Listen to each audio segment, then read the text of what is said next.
So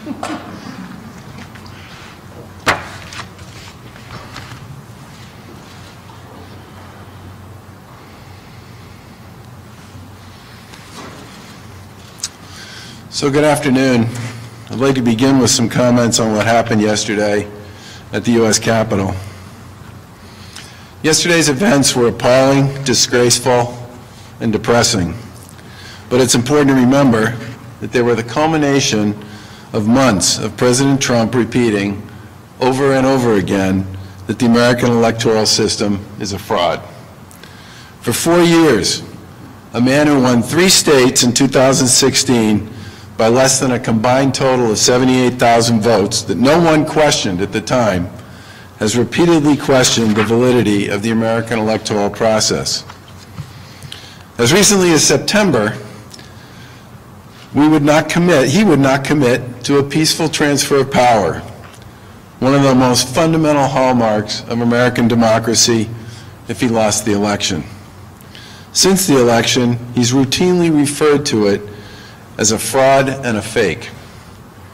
After he stoked the flames of outrage for weeks leading up to the events of yesterday, he refused to adequately prepare the U.S. Capitol for the possibility of violence and left it nearly defenseless. His remarks during and after the travesty of the attack on the Capitol were disgraceful. During the violence that sometimes accompanied peaceful protests concerning police brutality last summer, the President was the first to call out local and state officials for not doing enough to protect their residents and demanded that every agitator be arrested and prosecuted. And yesterday, he thanked the mob for their support. The whole thing makes me sick. Yesterday's riot was a dark moment for our country, made even more depressing by the President's role leading up to it and his wholly inadequate and appalling response to the violence. Almost as ridiculous, on the same day, at virtually the same time, a handful of elected officials, egged on by their Republican president, attempted to use fully unconstitutional means to reverse the will of millions of Americans who voted in last year's election. To no one's surprise, their efforts failed, and in the light of yesterday's events, the brazenly political nature of their actions was laid bare for all to see. When I was asked back in September about the President's reluctance to say he would step down if he lost the election, I said at the time that the U.S. electoral system and the thousands of elected and appointed state and local officials who oversee our elections and appoint our electors would do the right thing. And they did. The most powerful office in the free world, when used for an illegitimate purpose, is no match for the democratic process. Congress reconvened last night and did the job millions of Americans empowered them to do. That's because Americans' democratic process and our peaceful transition of power that follows elections, whether we like the results or not, is much more powerful than any one person. I despise much of what our politics, often amplified by social media platforms, has become. Too many people in public life now associate disagreements with character flaws and use that message to engage and enrage their supporters. This has to stop. Disagreements are just that, disagreements. The Lieutenant Governor and I work with our colleagues in the legislature on many issues that are difficult and emotional, where there are many disagreements. But we stick to the issues, we don't name call, and more often than not, we get something done without the kind of vitriol that constantly spills forth from the halls of Washington.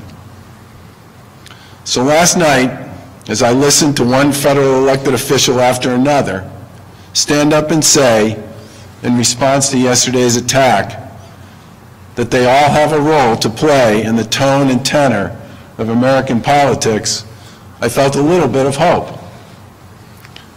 We're still dealing with a deadly pandemic and an underperforming economy that's come with it. People remain justifiably anxious about their day-to-day and their future. And it's long past time for the folks in Washington to turn the page and do what's right for this nation. Let's hope they meant what they said last night. I sure do. Now back to the updates on the COVID-19 pandemic. Yesterday, the Department of Public Health reported 102,000 new tests, bringing the cumulative total to about 11.3 million. 6,419 new cases were reported, bringing the total to over 386,000 cases confirmed since the beginning of the pandemic in Massachusetts. The 7-day average of the positive test rate is 8.25%, and right now there are about 80,000 estimated active cases. There are currently around 2,400 people hospitalized for COVID, and 442 of them are in the ICU. As we all know, Massachusetts is fighting its way through a second surge.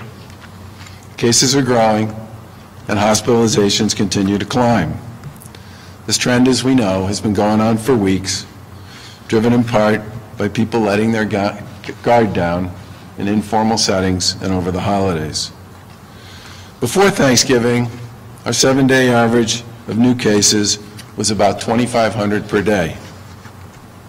Today, that figure has jumped by 91%, with a 7-day average of new cases at almost 4,800.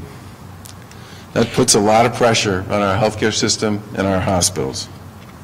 It's also putting significant pressure on our healthcare workers who continue to do an incredible job on the front lines fighting COVID every day. In the past 6 weeks, COVID hospitalizations have grown by 145%. During that same period of time, ICU admissions due to COVID have grown by about 111%. On Thanksgiving, our hospitals were about 65% occupied. Today, they're 84% occupied. And our ICU census also continues to rise. It was just over 50% at Thanksgiving, and it's now at 75%. The administration and the command center have taken several steps to support our hospital systems and better prepare frontline healthcare workers. We've stood up 2 field hospitals to create more beds, one in Worcester at the DCU Center and a second that launched earlier this week in Lowell. These facilities help ease the burden both by treating seriously ill patients and by taking in lower acuity patients. But as the healthcare system absorbs the magnitude of the impact of the holiday season, they need more relief. Today we're announcing new steps for hospitals to expand ICU capacity through a more flexible model. And effective today, hospitals with certain capacity restraints will have the option to temporarily request an exemption to mandated nurse-to-patient staff ratios in the ICU. The Department of Public Health is also moving hospitals in all regions of the Commonwealth to Tier 4 status in their hospital preparedness plans. Secretary Sudders will talk more about this in detail in a minute. We remain committed to supporting our world-class healthcare system and our incredible healthcare workers. And we believe that these steps, among others, are crucial to ensuring that they can continue to provide the care to all the patients who need it as we battle this pandemic. Now, since December 26th, the Commonwealth's had statewide restrictions in place to pause activity and reduce mobility statewide. These restrictions include reduced capacity for nearly all industries and reduced gathering sizes. It was put in place in addition to other existing orders, like the 10 p.m. stay-at-home advisory and early closures for business earlier this fall. Altogether, these restrictions are set to reduce the spread of COVID-19 and lower the strain on our healthcare system while maintaining open businesses and keeping schools open. As we continue to see a strain on our healthcare system and respond to the holiday spike, we're today announcing capacity and gathering limit restrictions will be in place for at least another 2 weeks. They were originally scheduled to expire on January 10th. The new date is January 24th. And as a reminder, capacity limits will remain at 25% for most businesses. Indoor and outdoor gathering limits will remain 25 people outside and 10 people inside, including for events. And over the next 2 weeks, we'll continue to look at and evaluate the data to make further decisions. And we know that extending those restrictions for many businesses, especially small businesses, is a lot to ask. But we need to stay in this game a little longer, especially during this most crucial period, to stop the spread of the virus and build the bridge to vaccines. As a reminder, these capacity restrictions do not apply to K-12 schools.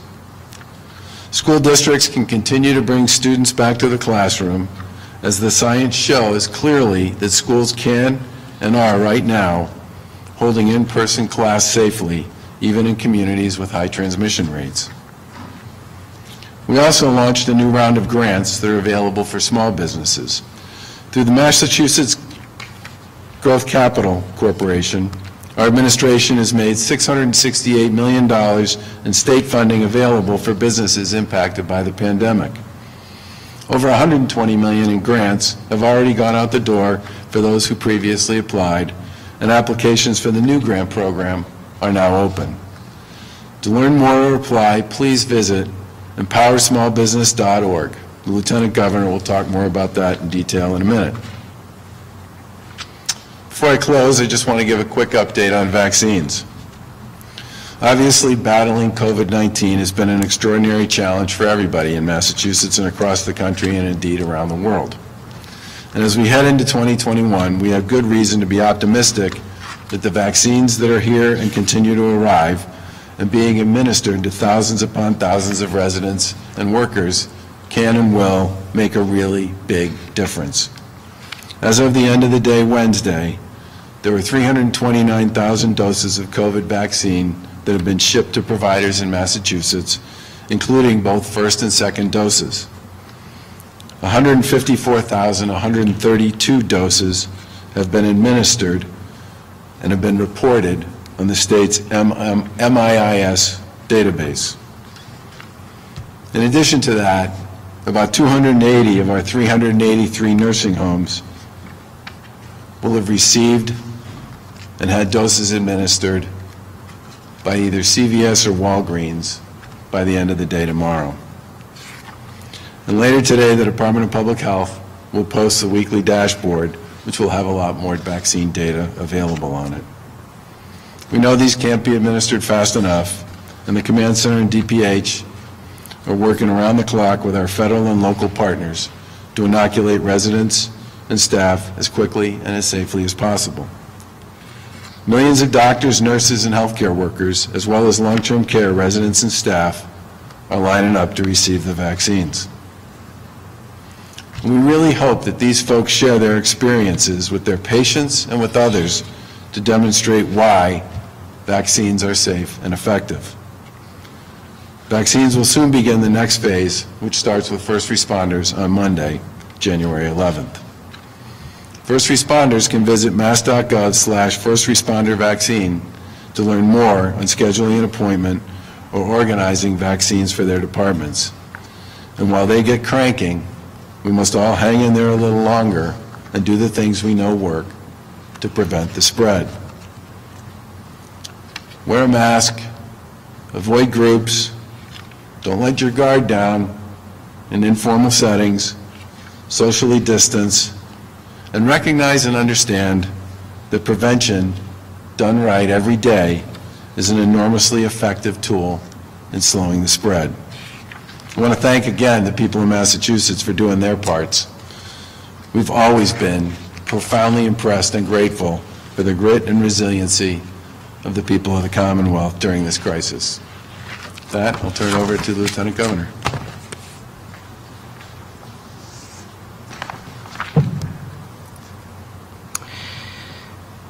Thank you, Governor. What unfolded yesterday, incited by the President, as well as a number of Republican senators and congressmen, was a disgrace. It was horrifying to me, to Governor Baker, and Americans nationwide. President Trump's tepid response and failure to condemn the actions of his supporters was shocking, as well as we all watched our Capitol be attacked with members of Congress and innocent civilians inside. This is not who we are. Yet through all the chaos and mayhem, our democratic process prevailed, and Congress returned to the chambers to properly certify the results of this election. Unfortunately, this chaos is the product of so many attacks on our electoral system. Everyone must now put aside party and politics and embrace a peaceful transition of power in order to come together and remember the values that have made America what it is.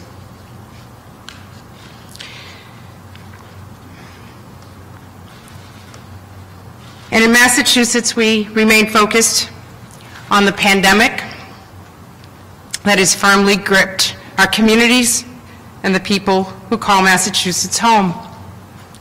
And as the Governor said, today we are announcing that the statewide restrictions that have been in effect since December 26th will remain in place for an additional 2 weeks.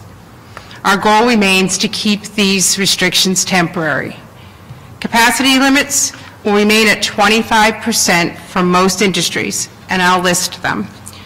They include restaurants and personal services, theaters and performance venues, casinos and office spaces, places of worship, retail, driving and flight schools, golf facilities for indoor spaces, libraries, lodging for common areas, arcades and indoor recreation businesses, fitness centers and health clubs, museums, cultural facilities, and guided tours.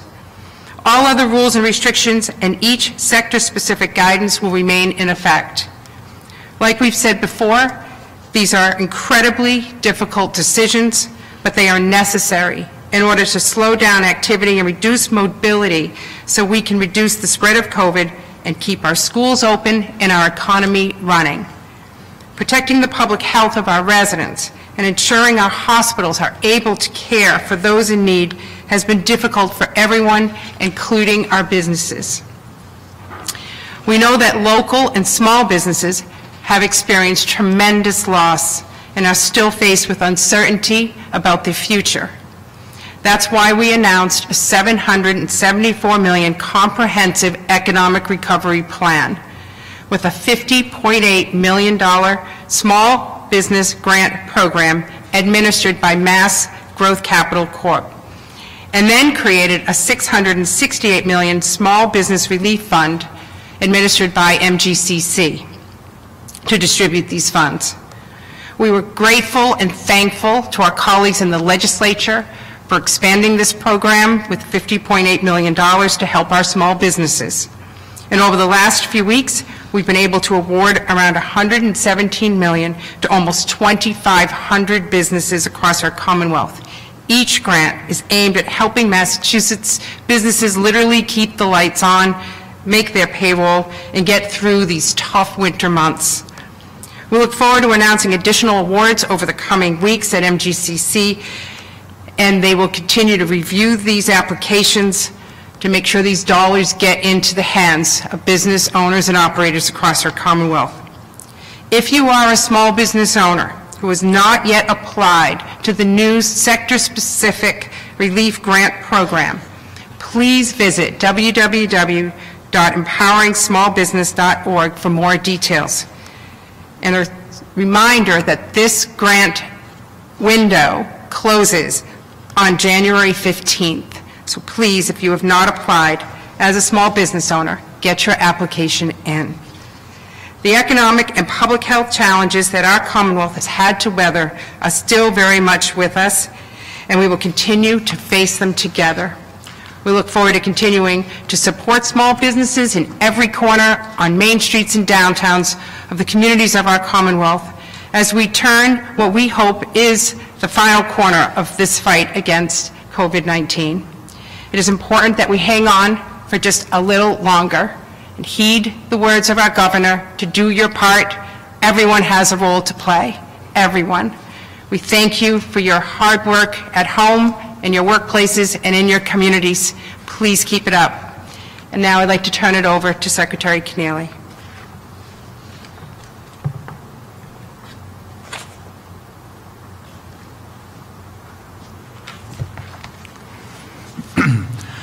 Thank you, Governor and Lieutenant Governor.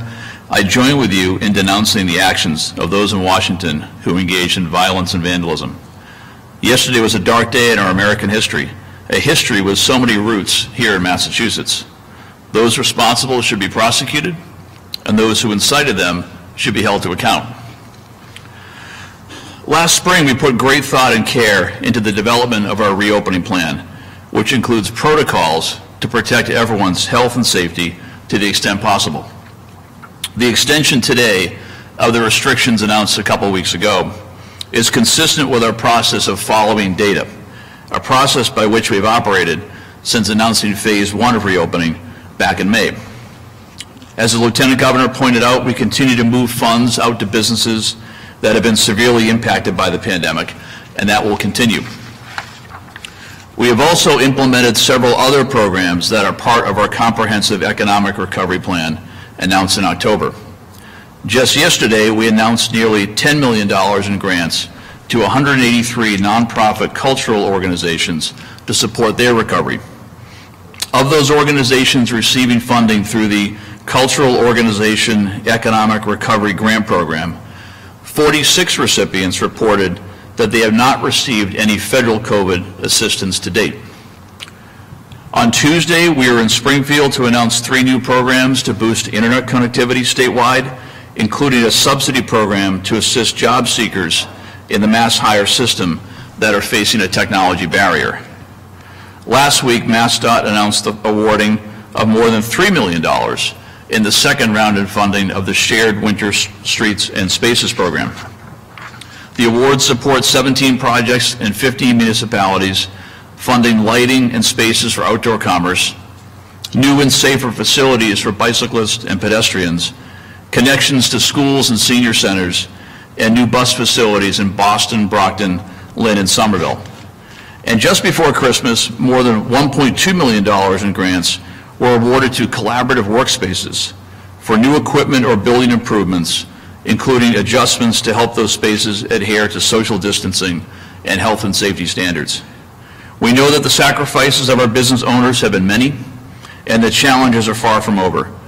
We thank you for your patience and for your commitment to your customers, your employees, and to public safety. Support will continue to come from our administration, and we will continue to work with our federal partners to get the new resources approved by Congress here to Massachusetts and to the people and enterprises that need the most. And now I'd like to turn it over to Secretary Sutters.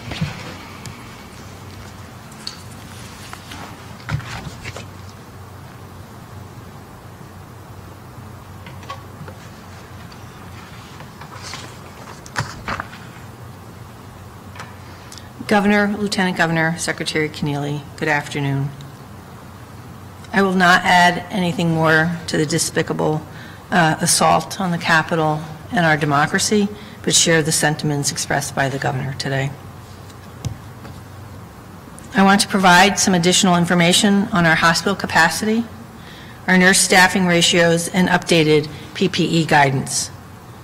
As the Governor indicated, our hospital capacity limits are being stretched to their limit.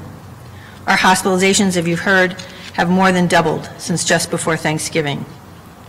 Earlier today, we have designated our statewide hospital capacity to the highest level of concern, Tier 4, defined as active and ongoing constraint warranting intervention.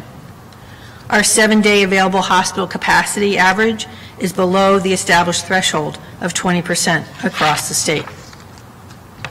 Using a regional coordination system, every hospital gathers at least daily with their colleagues to address capacity constraints and continue to load balance.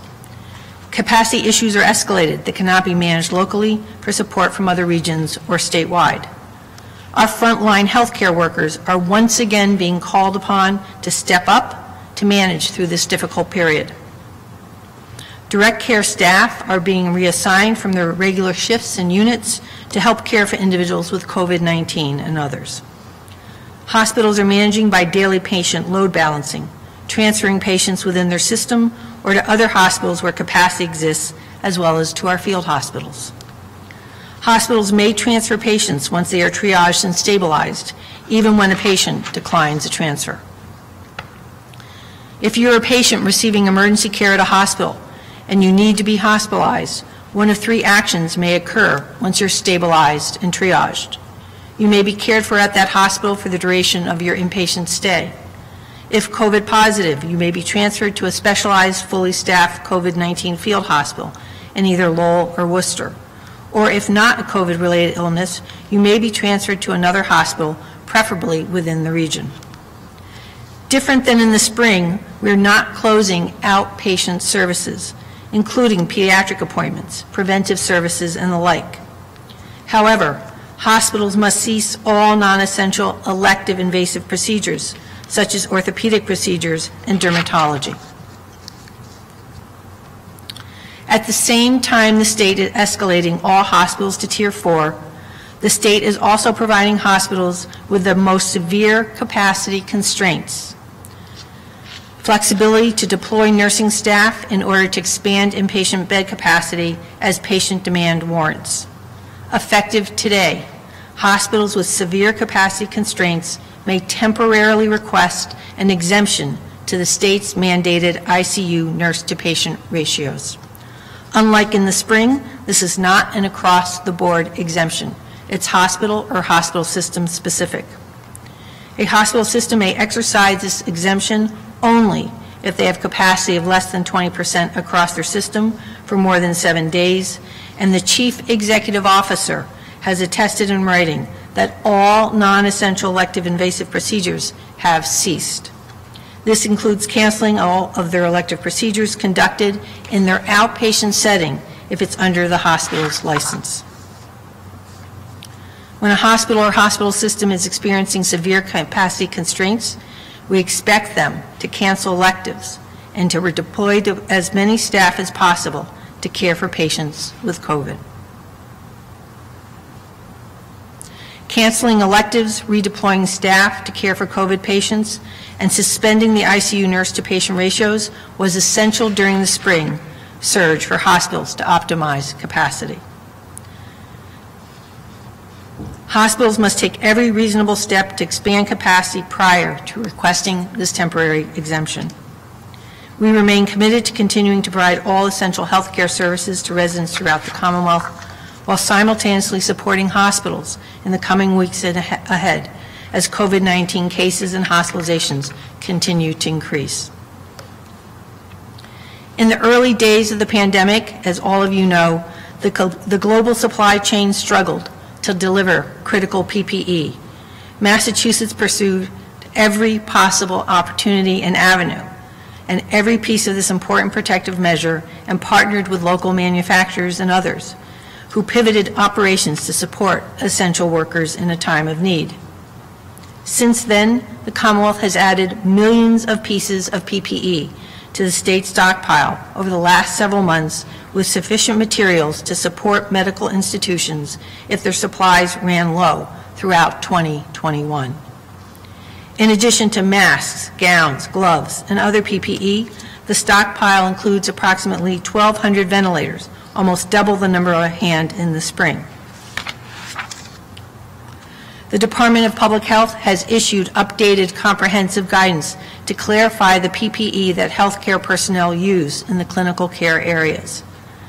The guidance makes clear that the best practice regarding the use of N95 respirators and alternatives for healthcare personnel caring for individuals presumed or confirmed to be infected with COVID-19. Due to the improvement in the healthcare supply chain of face masks, DPH has modified earlier guidance and supports the extended use of face masks for no more than one shift or 1 day under the following conditions. The guidance recommends that an N95 filtering face piece, respirator, or higher, as well as eye protection, isolation gown, and gloves be used when caring for an individual who is presumed or confirmed to be infected with COVID-19. The guidance clarifies that the use of an N95 respirator when caring for patients with COVID-19 should be limited to one shift or one day. Respirators that have been reprocessed and decontaminated may be reused as long as their structural integrity is maintained. We will work through this together. I'm grateful to all the nurses and all the direct care staff in our hospitals who continue to work side by side with their patients to get through this pandemic. With that, I'll turn it back to the Governor. Questions? Governor, do you think the President should be removed from office? I think that the most important thing we need to do at this point in time is recognize that there's a transition to a new administration that's going to take place 14 days from now, and that Vice President Pence should be empowered to be able to do that. Whatever the mechanism is for doing that, I leave up to the people in Washington. But I think it's important at this point that there be an orderly transition and that that transition be led by the Vice President. The 25th Amendment or impeachment? I think people should pursue, it's 14 days, okay? I think people should pursue whatever they believe will make it possible in the most expeditious way possible for the President to step down and the Vice President to assume the office, the powers of the office for the next 14 days so that an orderly transition can take place. Governor, there's now a report that Mayor Walsh was asked to be Labor Secretary. Have you been briefed yet, or have you had a chance to talk to him yet? I talk to Mayor Walsh almost every day about one thing or another. I have not talked to him today, and I have not talked to him about the labor position in Washington. Governor, does the chaos at the Capitol make you regret your... Are there any concerns regarding activity at the State House, or is there ramped up security to make up for this, or what's the response here locally? Yeah, I mean, we've had regular conversations with our colleagues in the public safety community at the federal, state, and local level, as well as sort of, very regular conversations with our colleagues in municipal government ever since the first round of demonstrations began back in May, and that's never stopped. So there's a constant ongoing dialogue about, what's happening around the Commonwealth. And that also includes conversations about what's going on around this building.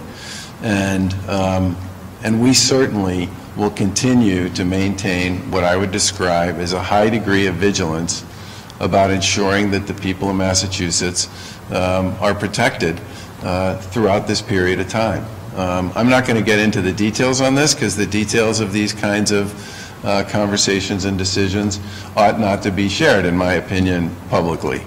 But I can tell you that there is an ongoing dialogue that goes on between our administration, the folks in public safety, the federal folks in public safety, and our colleagues in local government about what's up and what's going on and what we all need to do to make sure that we preserve and protect our citizenry, period. Does the chaos at the Capitol make you regret your decision not to vote in this last presidential election, what some say was basically a no preference? I made the decision that basically said I wasn't particularly pleased with either choice, and I was perfectly comfortable with that. And a lot of other people told me that was a pretty good move as far as they were concerned because they felt the same way. What did you think of Vice President Biden's comments yesterday? Did he set the right tone? Were you happy with what you heard? I thought Vice President Biden, President-elect Biden, did you call him Vice President? Yeah. I thought President-elect Biden's comments yesterday were exactly the kind of tone that we need at this point in time. And as I said in my remarks, I thought the comments last night, one speaker after another, Democrat and Republican, who spoke during the reconvening of the special session to certify the presidential election vote, was also reassuring. But all those folks have work to do. And as I also said in my remarks, we still have a pandemic. We still have an underperforming economy. We still have a lot of issues that are of deep concern to the people of this country that those folks need to work together on to move this country forward. And I really hope that they meant what they said last night, and that message about tone and tenor and the importance of actually accomplishing things together is a big part of how they actually perform, come January 21st. Governor, what were you doing during the uprising yesterday? Were you in touch with Massachusetts law enforcement at that time? Yeah. What were you doing as a result of COVID? No, we had a couple of conversations with our colleagues in local government and our colleagues in law enforcement. We also talked to some of the folks in this building, senators, state reps, and made sure that the conversation about the security of this building was something that we were discussing with our colleagues here as well. But at no time you knew of any threats or anything like that? No, there were no known threats here in the Commonwealth, no known threats associated with this building or any other public building. Governor, can you talk about the biggest concerns for the hospital capacity, and can you give us an update on the decisions around the field hospitals? Will that change? So the field hospitals have the ability to flex. I think the one in Worcester can go as high as 150, 125 beds. Which one is it? How many beds can the one in Worcester go to? They can go to 150. Lowell can go to 75? Yeah.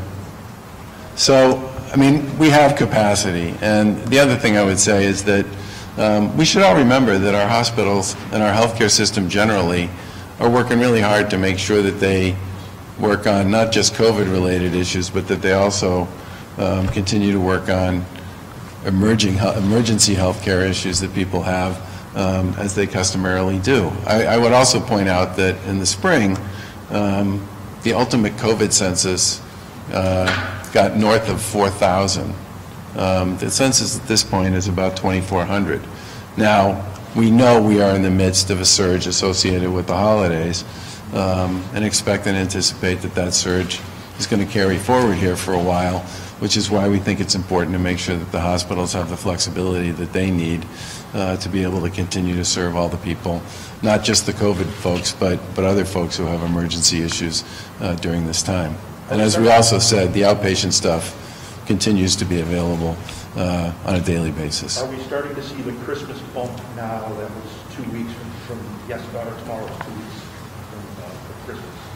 I think the answer, I would say that the Christmas bump is certainly upon us. But I would also say that that whole week between Christmas and New Year's with the weekend in between and all the rest makes Thanksgiving is literally like 2 or 3 days, Thursday, Friday, Saturday.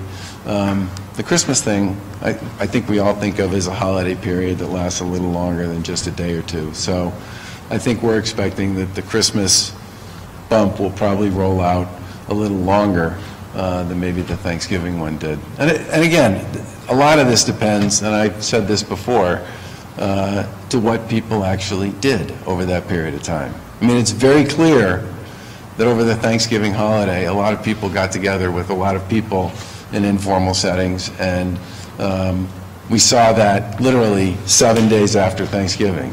Boom, there was almost a doubling in our basic caseload on a daily basis associated with the number of positive cases that we saw, which then translated both into an increase in the number of hospitalizations we saw, but also a significant increase in the average age of the people being hospitalized. You know, we've talked before about the fact that at the beginning of November, the average age of the person who got hospitalized in Massachusetts was around 61, and a few weeks after Thanksgiving, it was 73. Big difference. Governor, they now apparently talk about Mayor Walsh possibly becoming Labor Secretary.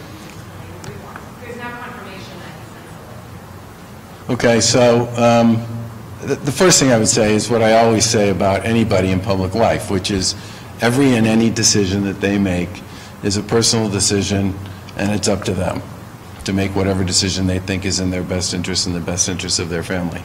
And I would say the same here. We obviously have had, for the past 6 years now, a really positive, collaborative working relationship with Mayor Walsh and his team on many, many issues our ability to work together has made a big difference for the city and the surrounding environs, and I consider him somebody who I can be very straight with on pretty much anything we talk about. If he does take this job, obviously we'll wish him well and do everything we can to make sure that in the midst of this difficult time that we transition, effectively and quickly and collaboratively to whomever his successor would be, which I'm assuming under the city charter is probably the president of the city council. Is that right? Yeah. I think that's right, isn't it? Is that right? Okay. Last question. Governor, I wanted to ask you about the vaccine dashboard. Are you just tracking right now people who decline the vaccine and also the vaccines that are wasted? And if not, is there any plans to do that and to include it in the vaccine dashboard? Well, it's pretty hard to define how you would define somebody who declines a vaccine because, remember, this vaccine comes in on a rolling basis. So if you work for a healthcare institution, for example, you're going to have many opportunities as that stuff rolls through your institution to either choose to accept it or not. I think at this point, the hospital community continues to set up regular opportunities for their employees to get vaccinated. Many have taken advantage of it. Many have signed up, and many remain in what I would call sort of the to-do category. But I don't think it's possible to sort of officially designate somebody as a yes or a no, because people do have more than one chance to sign up. So I'm not really sure how you would collect that kind of data. I mean, if you were to ask me if, yeah, I mean, once this thing starts to roll out, I mean, people are going to have opportunities at any time, at some point, to choose to get vaccinated or not, and they'll continue to have that opportunity. So whether somebody chooses to be a first mover or a fast follower or somebody who waits a little bit before they choose to get vaccinated just to see what happens to everybody else, I don't really think this is kind of an on-off, I chose to, I chose not to. It'll be much harder to figure out how to answer that question, because once you are part of the universe that is eligible, it's not like you stop being part of the universe that's eligible. You'll continue to be part of the university or the universe that's eligible to get the vaccine. What was the second part of that question? I was asking about wasted vaccines. Do you have any information on that? The only one I'm familiar with is Brockton Community Health Center, which had a bunch of appointments scheduled. Some people didn't show up. And what they've done, which I think was the right answer, is they now have the ability to designate certain people who qualify under the current enrollment criteria who will get vaccinated if, in fact, people who are supposed to show up and access the vaccine by appointment don't come, and then they'll just vaccinate those people instead. Are you still planning to wait until it's your turn in line to get your vaccine? Yeah, the Lieutenant Governor and I have no interest in cutting any lines here. I mean, there's... Did you have the opportunity to present it to you? Look, I think if we wanted to do it, we could probably do it, but we're not going to, so it doesn't really matter. The idea that we would get vaccinated before long-term care workers or long-term care residents or hospital workers or people over the age of 75 or folks with multiple comorbidities or folks in senior housing or assisted living, I mean, or home health care workers. I mean, there's like no reason that I can come up with that would justify us going before we were actually eligible. So that's not going to happen. The contract's been signed with Gillette or Fenway or any of those places yet to announce?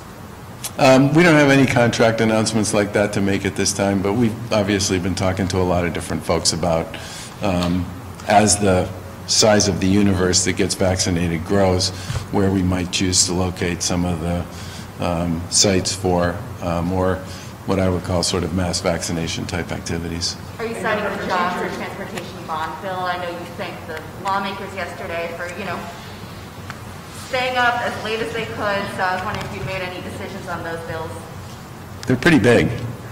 What I would say is that we have a lot of stuff on our desk, and we're going through it, and we'll be back here to talk to you folks about it over the course of the next, what at this point would be 8 or 9 days, right? Thank you. College payroll. We've been looking at state college payroll for 2020. I know it's not within your scope to say how much people at the state colleges make. However, when students are no longer in class, and you still see, or on campuses, and you still see chancellors, leadership making salaries well into the $500,000 to $600,000 range, do you think that's appropriate? And when they come and ask the state for money, is there any mechanism in which you can, ask them to maybe bring some of those salaries in? And is that something that you would do? Well, keep in mind that I'm not exactly off the top of my head, I don't remember how this works for every piece of the public higher ed system.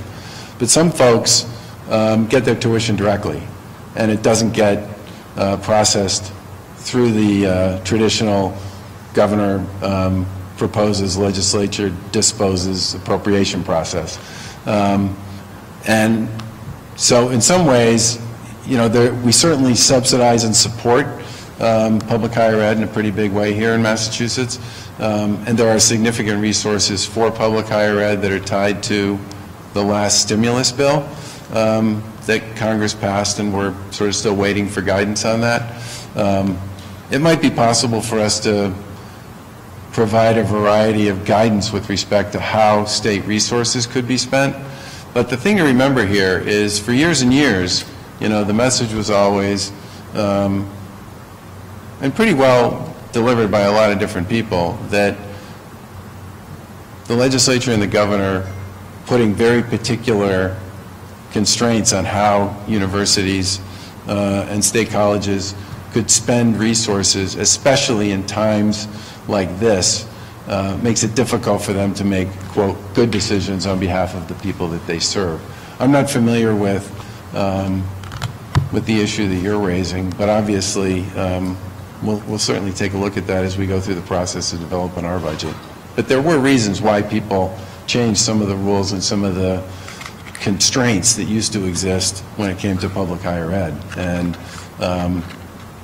And those decisions were voted on by, the legislature and supported by our predecessors. Thanks. Thanks. Thank you.